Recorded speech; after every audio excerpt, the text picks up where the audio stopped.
Okay. नमस्कार. मी सहाय्यक कृषी अधिकारी. मी कृषी विभागातून निळकंठ या ठिकाणी लोकांना महाविस्तार ॲप्लिकेशनबद्दल माहिती आणि त्याचे फायदे याबद्दल अपलोड करून देण्यासाठी आलेलो आहे. तर महाविस्तार ॲप्लिकेशनचे फायदे असे आहेत की त्यामध्ये जास्तीत जास्त प्रमाणात शेतकऱ्यांना पिकाच्या लावणीपासून काढणी पश्चातपर्यंतचे सर्व तंत्रज्ञान भेटू शकते. त्याचबरोबर खताचे संतुलित नियंत्रण कशा प्रकारे करायचे, त्याचबरोबर नवीन येणारे कीड रोग या कीड रोगाबद्दल त्यांना माहिती मिळू शकते.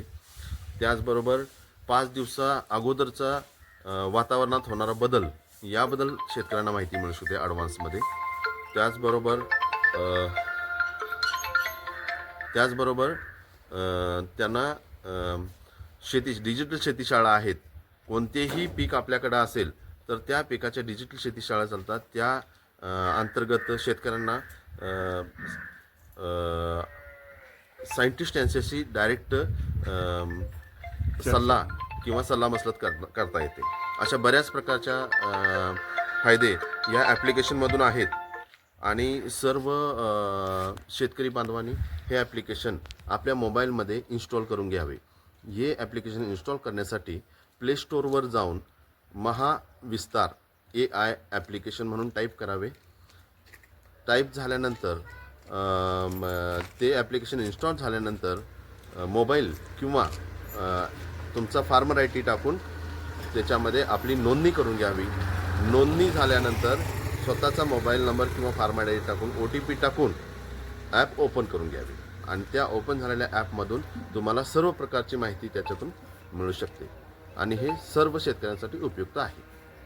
याचे काय काय फायदे आहेत? याचे फायदे अशा प्रकारचे आहेत की जर शेतकऱ्यांनी ह्या ॲप्लिकेशनद्वारे जर काम करण्याचं केले तर त्याला पूर्ण पिकाची माहिती लावणीपासून काढणी पश्चातपर्यंत सर्व माहिती मिळू शकते की कशा प्रकारची लावणी करावी, काय काय त्यासाठी आपल्याला लागतं किंवा खताचे डोस कसे बनवावे, खताचा वापर कसा करावा आणि खताचा संतुलित वापर केल्यामुळे शेतकऱ्याची आर्थिक बचत होऊ शकते. त्याचबरोबर जे येणारे आता नवीन कीड रोग वगैरे आहेत, कीड रोगाबद्दल त्यांना माहिती मिळू शकते आणि कोणत्या प्रकारची फवारणी घ्यावी आणि कशा प्रकारे त्याचा वापर करावा किंवा औषध कशा प्रकारे वापर करावा याबद्दल माहिती मिळाल्यामुळं शेतकऱ्यांना आर्थिक बचत त्याची पण होऊ शकते. कारण का जे जरूरत आहे असेच औषध आपण त्यावरती फवारणी घेऊ शकतो. बाकी काय नियोजन करता येतं का याच्यातून शेतकऱ्यांना? बाकी शेतकऱ्यांना नियोजन करता येतं, बऱ्यापैकी करता येतं की जेणेकरून बाबा ॲडव्हान्समध्ये एखादं आपण पीक घ्यायचं आहे, एखादं पीक आपल्याला त्यामध्ये घ्यायचं आहे तर पिकाची पूर्ण माहिती आपण ॲडव्हान्समध्ये काढून घेऊ शकतो. काय काय आपल्याला नियोजन करायचं आहे, कोणतं पीक घ्यायचं त्याबद्दल माहिती मिळू शकते.